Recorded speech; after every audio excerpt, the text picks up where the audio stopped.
Students कैसे हैं आप सब। आप सभी का अपने YouTube channel as national institute में स्वागत है। आज मैं आप लोगों के साथ बात करूंगा क्लास 12 के इंफॉर्मेटिक्स प्रैक्टिस जिसका सर्किट कोड है 065।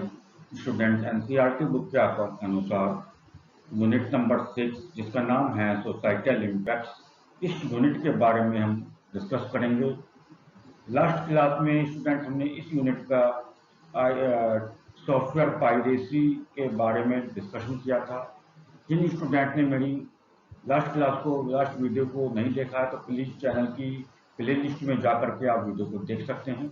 आज की हमारी क्लास का जो टॉपिक रहेगा उसका नाम है data privacy, IPR and violations of IPR. Intellectual property right किसे कहते हैं, डेटा प्राइवेसी क्या होता है और इन सभी चीज़ों से कैसे बचा जा सकता है और ये जानना क्यों जरूरी है, इन सभी चीज़ों के बारे में हम डिस्कस करेंगे अपनी क्लास में। तो बने रहिए हमारी वीडियो के अंत तक और हमारे चैनल को सब्सक्राइब करना ना भूलिए। तो चलिए शुरू करते हैं अपनी आज की क्लास जिसका टॉपिक है data privacy, IPR and violations of IPR.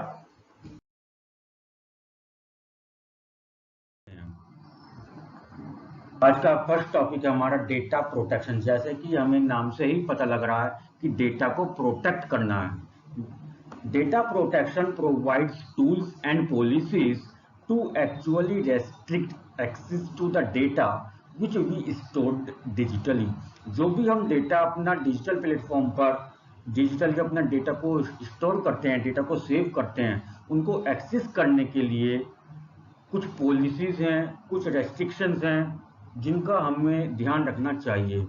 Data protection is a set of strategies and process you can use to secure the privacy, availability, integrity of your data. A data protection strategy is vital for any organization that collects, handles or stores sensitive data। Data protection क्या है? एक strategies का set है, एक process का set है जिसमें हम उन सभी प्राइवेसी टूल्स के बारे में, उन सभी इंटीग्रेशन के बारे में, डेटा सिक्योरिटी के बारे में, डेटा प्रोटेक्शंस के बारे में हम पढ़ते हैं कि कितने तरीके से किसी भी यूजर्स का डेटा किसी भी डिजिटल प्लेटफॉर्म पर सभी यूजर्स के लिए अवेलेबल भी हो, पर वो उसकी जो सेंसिटिव इंफॉर्मेशन है, जो जिस इंफॉर्मेशन का एक्सेस करने से किसी व्यक्ति को नुकसान हो सकता है, उसकी भावनाओं को ठेस पहुंच सकती है, वो उसका मिसयूज भी ना हो। This is known as data protection. When we use these policies or restrictions to access that data for any user on the digital platform, this concept is known as data protection। इसका मैं आपको एक बहुत simple सा example यहाँ पे आपको explain करना चाहता हूँ।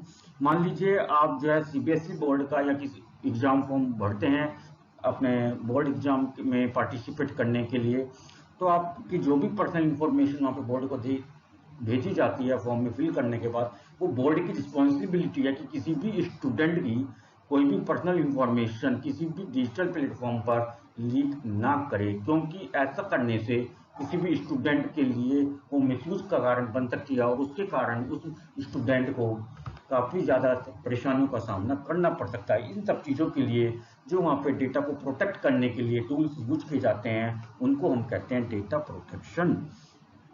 अगला आता है आपका डेटा प्राइवेसी। डेटा प्राइवेसी और डेटा प्रोटेक्शन में अंतर होता है। तो देखिए डेटा प्राइवेसी क्या है। Data privacy defines who has to access that data.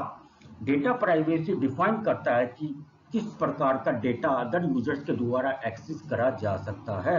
Data privacy is a guideline for how data should be collected or handled based on its sensitivity and importance। Data की sensitivity को, data की importance को ध्यान में रखते हुए और data की प्रोटेक्शन की गाइडलाइंस को ध्यान में रखते हुए किसी भी बल्क में कैटेगरी से डेटा को कलेक्ट करने के बाद उसको हैंडल करने का एक बहुत बड़ा रूल होता है, जिसमें मेन फोकस यही होता है कि किसी भी व्यक्ति की सेंसिटिव इंफॉर्मेशन या किसी भी व्यक्ति की कोई भी इंपॉर्टेंट इंफॉर्मेशन एक्सेस कोई भी दूसरा व्यक्ति आसानी से ना कर सके। Data privacy is applied to personal health information. Data privacy में कौन कौन सी इंफॉर्मेशन आती हैं जो आपकी प्राइवेट डेटा, सेंसिटिव डेटा कही जाती हैं? Health information, personal identification information जैसे financial information, health information, user name, password, unique number, ID number, आपका बोर्ड एग्जाम का roll number, date of birth, mobile number, these all the information of any user are known as personal identification information, or any personal health related information are also known as sensitive information, which are not allowed to access for other users, including your relatives, your friends or classmates. This concept is known as data privacy. आगे आता है आपका जो next topic है sensitive data. Student, मैं आपको बताना चाहूंगा कि जो भी मैं डेटा प्रोटेक्शन, डेटा प्राइवेसी से रिलेटेड जो भी टर्म्स आपको डेफिनेशन यहाँ समझा रहा हूँ उनको आप ध्यान से समझिए और सभी टर्म्स में डिफ्रेंशिएट करने की कोशिश करें। चलिए शुरुआत करते हैं। सेंसिटिव डेटा क्या होता है? Sensitive data is the classified information that must be protected and inaccessible to the third party or the outside party. Sensitive data एक वो डेटा है जिस डेटा को किसी भी थर्ड पार्टी से, अनऑथराइज यूजर्स को एक्सेस करने से प्रोटेक्ट किया जाता है। This data is known as sensitive data. Second point आता है इसमें, sensitive data is defined as the information that must be protected against unauthorised person. Sensitive data उस डेटा को डिफाइन करता है जिसमें वो सभी इंफॉर्मेशन होती हैं जो थर्ड पार्टी से या अनऑथराइज यूजर से या अननोन पर्सन से प्रोटेक्ट करने के लिए हम उसको सिक्योर करते हैं। Example, your biometric information, personal documents including Aadhaar card, pan card, academic documents, photos and phone number, email ID, your personal information, health information, bank account number, ATM pin, all these are the sensitive data. All these information cannot be shared to any other person or can be protected or should be protected for all the users to access for the unauthorized person or the third party person. This concept is known as sensitive data. To maintain the privacy of sensitive data, we need to implement some security methods. Students, sensitive data को privacy maintain करने के लिए, sensitive data की privacy को maintain करने के लिए हमें पास कुछ सिक्योरिटी मेथड्स हैं जिनको हम इंप्लीमेंट कर सकते हैं अपने डेटा को सिक्योर रखने के लिए। उन मेथड्स के नाम यहाँ पे मैं आपको कुछ बता रहा हूँ। यहाँ पे कुछ मेथड्स के नाम मैंने यहाँ पे मेंशन करे हैं जो आपको दिए गए हैं यहाँ पे। This methods are known as encryption method, decryption method, authentication and masked method. Student, वैसे तो आपको इन मेथड्स के बारे में डिटेल में नहीं पढ़ना है, पर मैं आपको शॉर्ट में इनके बारे में बता दूं। Encryption method is a method in which when we save the data or any other person or the unauthorized person want to access the data, this data is encrypted, means converted into another coding language which is not accessible or readable to the unauthorized user. Decryption method is the opposite of the encryption method, to which person you want to access your sensitive information or sensitive data. When that person or a user access your data, that data is decrypted for that user to read the proper information. And authentication means your data is authenticated or not. The validation method you can apply there. There are various types, but we do not need to discuss in detail all these types of method. And the last method is known as masked method, in which we hide your information. That is, we talk about the mobile number of any user, so only 2 digits or 3 digits of the first starting mobile number displayed, and other remaining digits are displayed by cross sign X. This method is known as masked method, and all these methods are used for security of your sensitive information, so that only authorized person can access your data. आगे आता है आपका data protection policy. Students, हर एक countries में users की data को secure रखने के लिए गवर्नमेंट के द्वारा डेटा प्रोटेक्शन पॉलिसी बनाई जाती है। देखते हैं इसमें क्या है। आगे चलते हैं। अगला टॉपिक है हमारा इंटेलेक्चुअल प्रॉपर्टी राइट, आईपीआर। बहुत इंपॉर्टेंट टॉपिक है, एग्जामिनेशन पॉइंट में हर बार पूछा जाता है बोर्ड एग्जाम में। आईपीआर क्या होता है? Intellectual property right. जैसे कि नाम से ही हमें पता लग रहा है, प्रॉपर्टी राइट मतलब अधिकार, यानी कि हमारी जो प्रॉपर्टी है, हमारी जो संपत्ति है, उस पर हमारा जो अधिकार है, उससे रिलेटेड हम यहाँ पर बातचीत करेंगे। If someone comes with a new idea, this original idea is that persons intellectual property. यदि किसी भी व्यक्ति ने कोई भी संपत्ति खरीदी, कोई भी सामान खरीदा, तो वो प्रॉपर्टी, वो संपत्ति पे उसका अधिकार है। इसी तरीके से डिजिटल नेटवर्किंग का यूज करते समय, डिजिटल प्लेटफॉर्म का या सोशल मीडिया के जमाने में, डिजिटल युग के जमाने में, यदि किसी भी व्यक्ति के पास कोई नया आइडिया आता है, कोई नया डिजाइन डेवलप करता है, कोई नया डिस्कवरी करता है, नया इन्वेंशन करता है, कोई नया विचार आता है पब्लिक के लिए, उसमें कुछ बदलाव लाने के लिए, सोसाइटी के लिए, सोशल में, तो this is known as intellectual property of that person. उस आइडिया, उस विचार को, उस इंफॉर्मेशन को, उस इन्वेंशन को, उस डिजाइन को भी हम एक उस व्यक्ति की इंटेलेक्चुअल प्रॉपर्टी कहेंगे। It refers to the inventions, जैसा कि मैंने अभी आपको बताया। ये इसमें क्या क्या चीजें आपकी शामिल हो सकती हैं? इन्वेंशन, यदि किसी व्यक्ति ने कोई नई चीज जनरेट करी हो।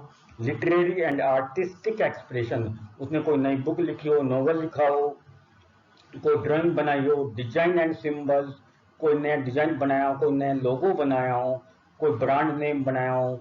These are known as the intellectual property rights. It enables the creator, और इंटेलेक्चुअल प्रॉपर्टी राइट्स हमारे लिए क्यों इंपॉर्टेंट है? It enables the creator to earn financial benefit. इन सभी चीजों का यूज करके कोई भी व्यक्ति जो इन सब चीजों को यूज कर रहा है अपनी नॉलेज के अनुसार, अपनी योग्यता के अनुसार, अपनी क्वालिफिकेशन के अनुसार, वो उन सब चीजों की क्रिएशन से, और जो भी उसने इन्वेंशन करी है, जो भी उसने डिजाइन या जो भी आइडिया उसने क्रिएट किया, उसका यूज करके वो पब्लिक प्लेस पर फाइनेंशियल बेनिफिट ले सकता है।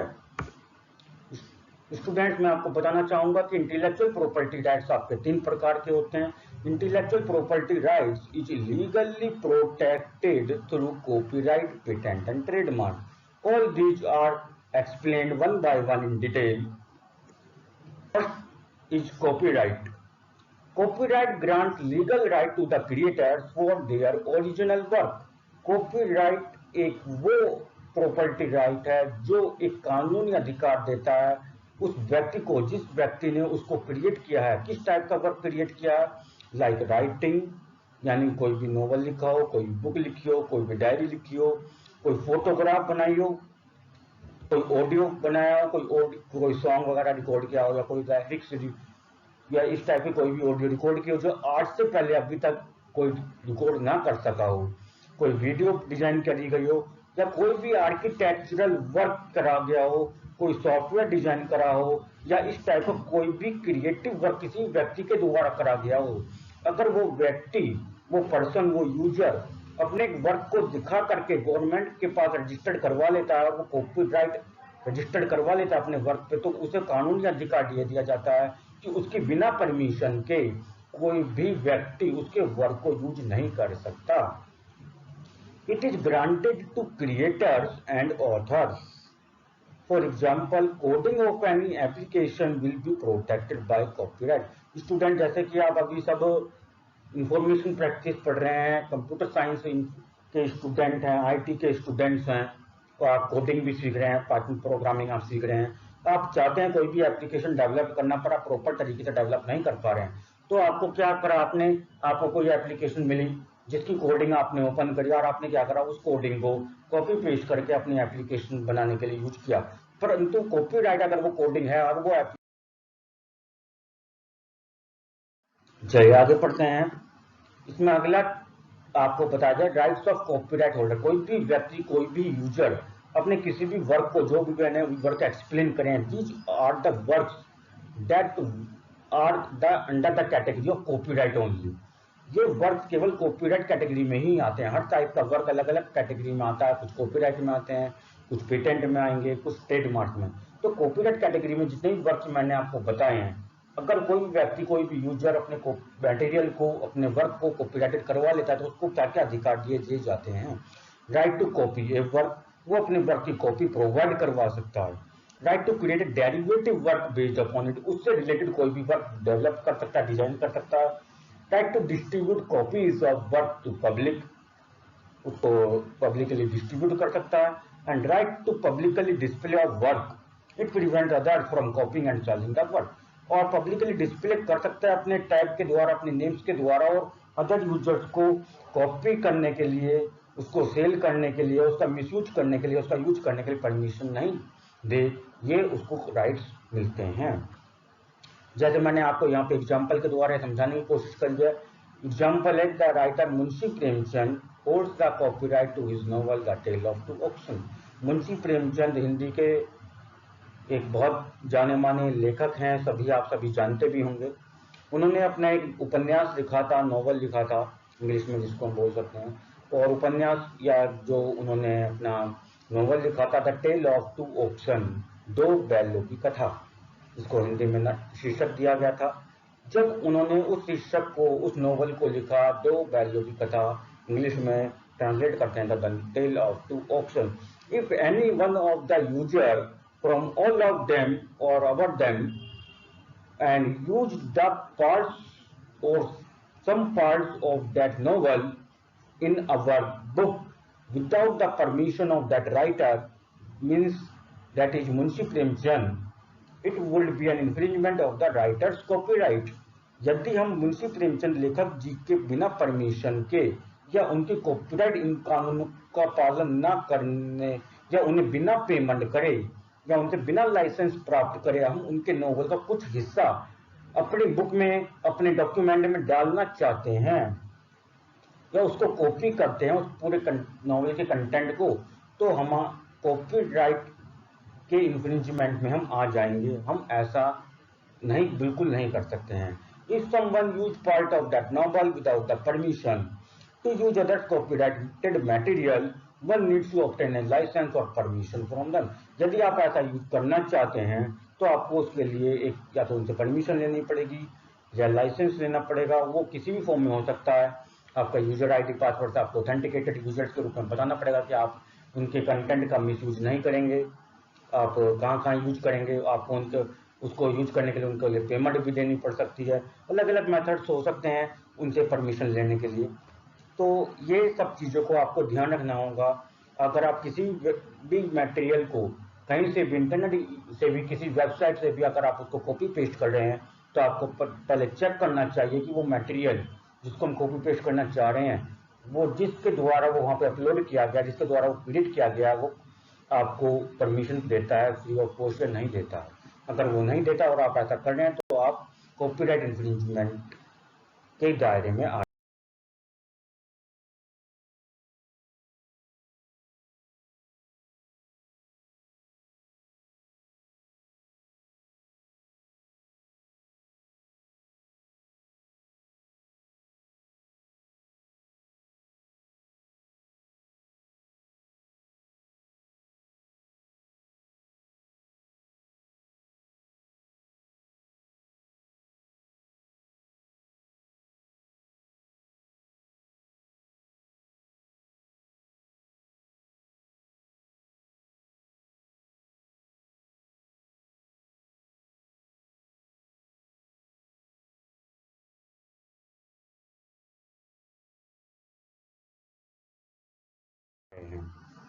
आगे पढ़ते हैं।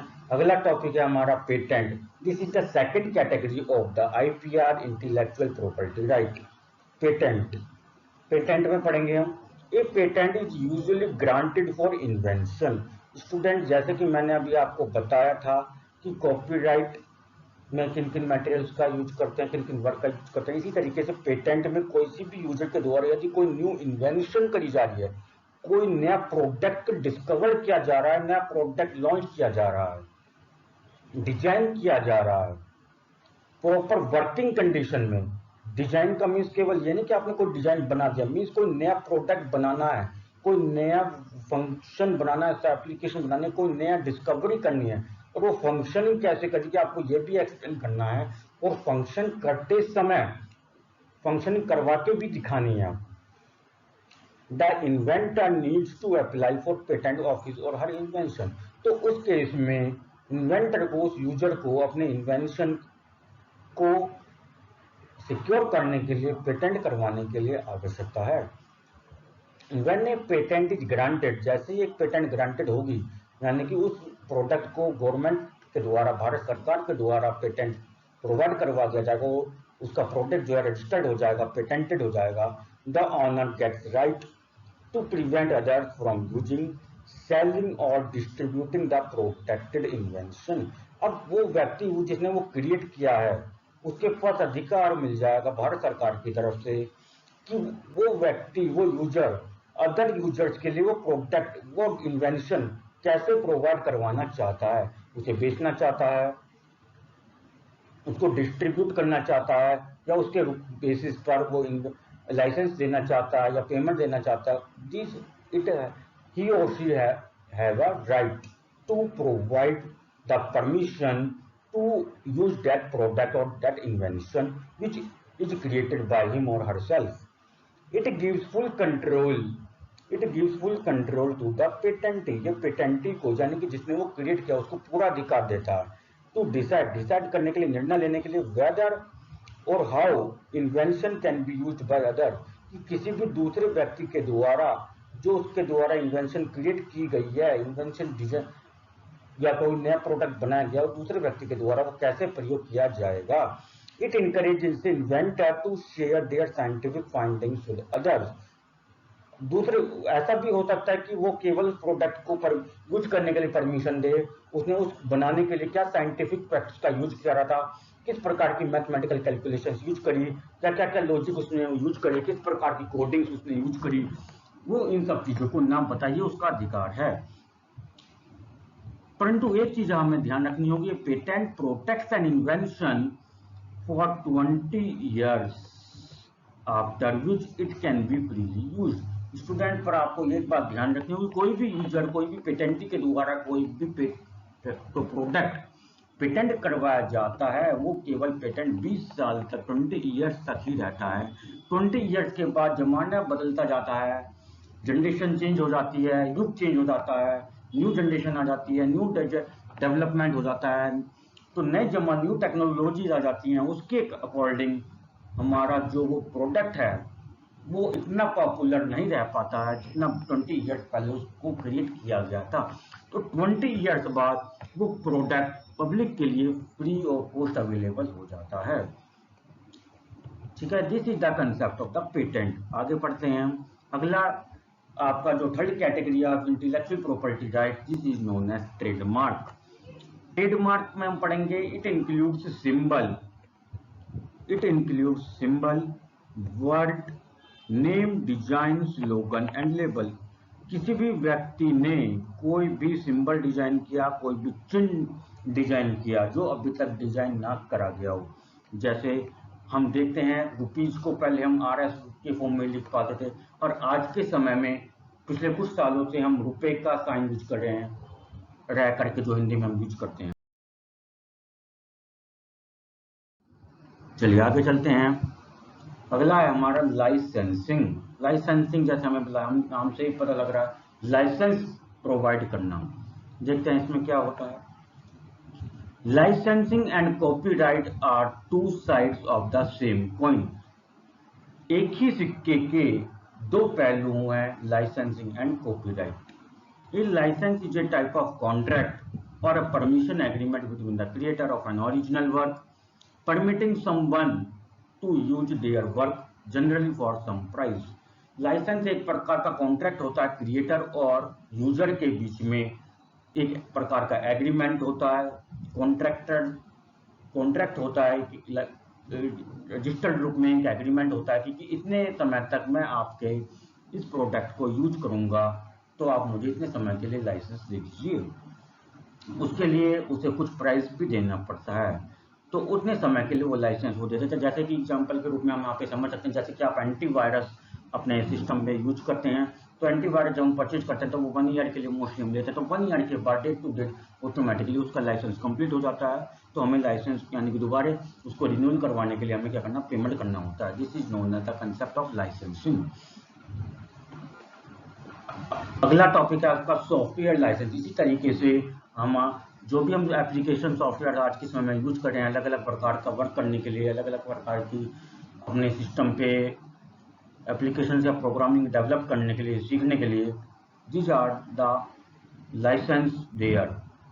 Software license is an agreement which provides legally binding guidelines pertaining to the authorized use of the digital material.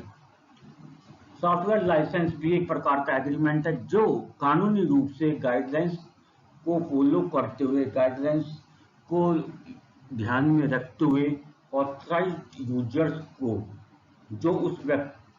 जो व्यक्ति उसके सॉफ्टवेयर का मिसयूज नहीं करेगा, उसको कुछ गाइडलाइंस, उसको कुछ रेस्ट्रिक्शंस प्रोवाइड करते हुए उसको वो सॉफ्टवेयर यूज करने के लिए परमिशन देता है। इट में इंक्लूड एनी सॉफ्टवेयर और एनी फॉर्म ऑफ आर्ट, परंतु ये जरूरी नहीं कि वो सॉफ्टवेयर ही हो, किसी एक प्रकार की आर्ट भी हो सकती है, डिजाइनिंग भी हो सकती है, ड्राइंग भी हो सकती है, कोई लिटरेचर, फिक्शन या लिटरेचर आपका हो सकता है, कोई फोटो हो सकती है, वीडियो हो सकती है इन डिजिटल फॉर्म, परंतु ध्यान रखें ये सारी चीजें आपकी डिजिटल फॉर्म में ही होंगी।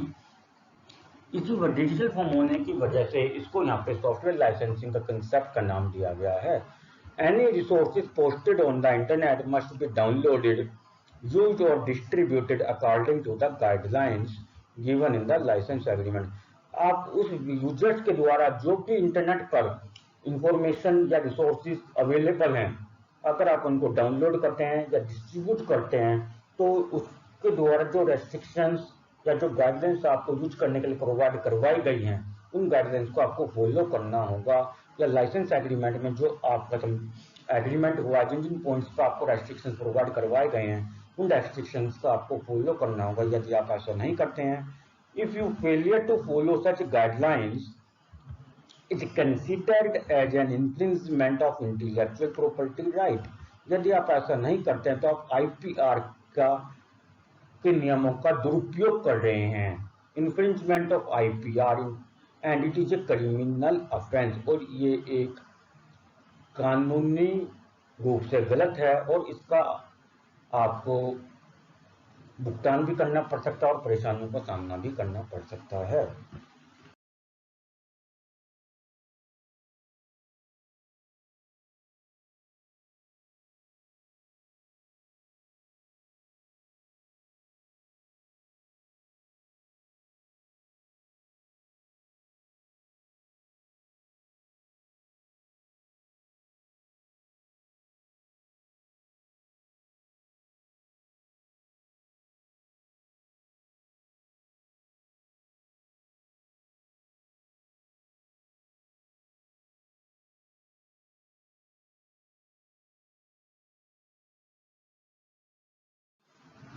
चलिए आगे चलते हैं। आगे आता है लास्ट टॉपिक है हमारा आज की क्लास का, वायलेशन ऑफ आईपीआर।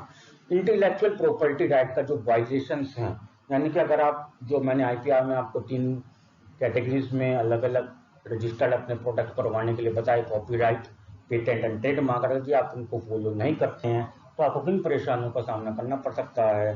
तो these are the violations of IPR. Violation of IPR में happen in one of the following ways.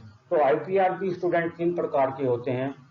तो किसी भी तरीके से उसमें आपका फर्स्ट आता है प्लेगरिज्म।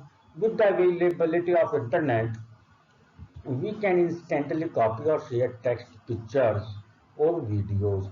आज के आधुनिकता के और इंटरनेट के जमाने का युग में हम कोई भी व्यक्ति के द्वारा इंटरनेट पर जो भी रिसोर्सेज अवेलेबल हैं वो बिना किसी सोचे समझे कॉपी किया जा सकता है, शेयर किया जा सकता है और उसको डिस्ट्रीब्यूट भी पब्लिकली किया जा सकता है। Presenting someone else work idea और as one's work is called as plagiarism. यदि आप भी ऐसा करते हैं तो आपको सचेत होने की आवश्यकता है। वो वर्क जो भी रिसोर्सेज प्रोवाइड करवाए गए हैं वो किसी व्यक्ति का विचार है, किसी व्यक्ति के सुझाव हैं, किसी व्यक्ति की नॉलेज है, किसी व्यक्ति के एक्सपीरियंस हैं और वो उसका खुद का उस पे अधिकार है कि वो आपको पब्लिक के लिए कैसे प्रोवाइड करे, किस तरीके से वो आपको यूज करने के लिए परमिशन दे। अगर आप उन सभी गाइडलाइंस का फॉलो ना करते हुए आप उसको करते हैं तो आपका जो प्लेगरिज्म के आप दायरे में आ जाएंगे। प्लेगरिज्म एक वो कंसेप्ट है जिसमें आप अगर इंटरनेट रिसोर्सेज से किसी भी कंटेंट को कॉपी करते हैं और अपने डॉक्यूमेंट में यूज करते हैं और वो चेकर के द्वारा, आपके टीचर के द्वारा अगर उसको चेक किया जाता है प्लेगरिज्म सॉफ्टवेयर पे, there are various types of plagiarism software in present time in the Indian market to check the content of any student और एनी यूजर। तो आप प्लेगरिज्म का शिकार हो जाएंगे और आपके कंटेंट को बिल्कुल क्रॉस कर दिया जाएगा, गलत करार कर दिया जाएगा। If we copy some content from the internet, या जब इंटरनेट से किसी भी कंटेंट को कॉपी करते हैं, but do not mention the source of original creator, और हम ये मेंशन नहीं करते हैं कि हमने कहाँ से कॉपी करा। आपने मान लीजिए कोई भी आप प्रोजेक्ट बना रहे हैं या कोई भी फाइल आप लिख रहे हैं, आपने कंटेंट गूगल से उठा लिया और किस वेबसाइट से आप उठाया आपने ये नहीं बताया, then it is to be considered as an act of plagiarism. यदि आप बता देते हैं तो कोई परेशानी नहीं, अगर आप नहीं बताते हैं, आप कहते हैं कि मैंने खुद से लिखा और वो बाद में पकड़ा जाता है कि आपने कहीं से कॉपी करा था, this is known as the act of plagiarism. Plagiarism का आप शिकार हो जाएंगे। If someone derives an idea or a product from an existing idea or a product and present it as a new idea, then it is known as plagiarism.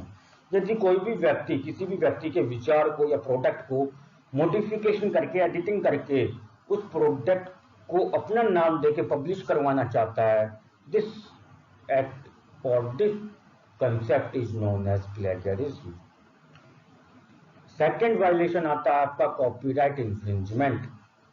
When we use other person's work without obtaining their permission to use, or we have not paid for it, यदि कोई भी व्यक्ति creator की permission के बिना, उससे बिना licence लिए, बिना पेमेंट करे उसके वर्क को यूज करता है, वो कॉपीराइट इंफ्रिंजमेंट के दायरे में आता है। We download an image from the internet and use it in our project, but if the owner of the copyright of the image does not permit it free usage, then use of such image is a violation of copyright. मान लीजिए आप कोई project बना रहे हैं, कोई file बना रहे हैं, आपने गूगल नेट पे से कोई इमेज उठाई और अपनी फाइल में अपने प्रोजेक्ट में पेस्ट कर दी, और वो जिसने वो इमेज डिजाइन करी थी वो आपको परमिशन नहीं देता उसको फ्री में यूज करने के लिए, और आप ऐसा कर रहे हैं, तो this is the violation of the copyright. Any image on the internet does not mean that it is free of use. और थर्ड आता है आपका trademark infringement. Trademark infringement means unauthorised use of others trademark on products and services. यदि आप किसी भी brand के लोगों को, किसी भी स्लोगन को अपने प्रोडक्ट में यूज करते हैं, जिसकी वजह से ओरिजिनल क्रिएटर को, ओरिजिनल ब्रांड को, ओरिजिनल इंडस्ट्री को नुकसान हो सकता है, this concept is known as trademark infringement. इस कंसेप्ट को ट्रेडमार्क इन्फ्रिंजमेंट कहा जाता है। आप कानूनी दायरे में फंस जाएंगे। An owner of a trademark may commence legal proceedings against someone who infringes its registered trademark. यदि कोई ओरिजिनल क्रिएटर जो है अगर ऐसा कर देख लेता है कि कोई व्यक्ति मेरे ब्रांड का, मेरे स्लोगन का, मेरे सिंबल का यूज करके मुझे नुकसान पहुंचा रहा है, तो वो कानूनी प्रक्रिया को फॉलो करते हुए आपको हवाला के चक्कर कटवा सकता है और आप ट्रेडमार्क इन्फ्रिंजमेंट के अंदर में आ जाएंगे और आपको जेल भी हो सकती है। तो स्टूडेंट मैं आपसे कहना चाहूंगा, आप जो मैंने आईपीआर आपको पढ़ा, इंटेलेक्चुअल प्रॉपर्टी राइट, इनको समझें, इनकी इंपॉर्टेंस को समझें और इनका दुरुपयोग बिल्कुल भी ना करें, और वायलेशन ऑफ आईपीआर को ध्यान में रखते हुए आप पढ़ें। और ये जो टॉपिक है आईपीआर, जो आज क्लास में 4th क्लास में कवर करवाया गया, ये बहुत बहुत बहुत बहुत ज़्यादा इंपॉर्टेंट टॉपिक है। इसको बोर्ड एग्जाम में जरूर पूछा जाता है। Thank you. आज की हमारी क्लास यहीं कंप्लीट होती है। स्टूडेंट्स, आपको मेरी वीडियो कैसे लगी, वीडियो के कमेंट बॉक्स में जाकर कमेंट करके जरूर बताएं। और हाँ, यदि आप मेरे यूट्यूब चैनल पर नए हैं तो प्लीज़ मेरे चैनल को सब्सक्राइब करें, बेल आइकन नोटिफिकेशन जरूर प्रेस करें, जिससे आपको हर एक वीडियो टाइम पर मिल सके। Thank you, have a nice day.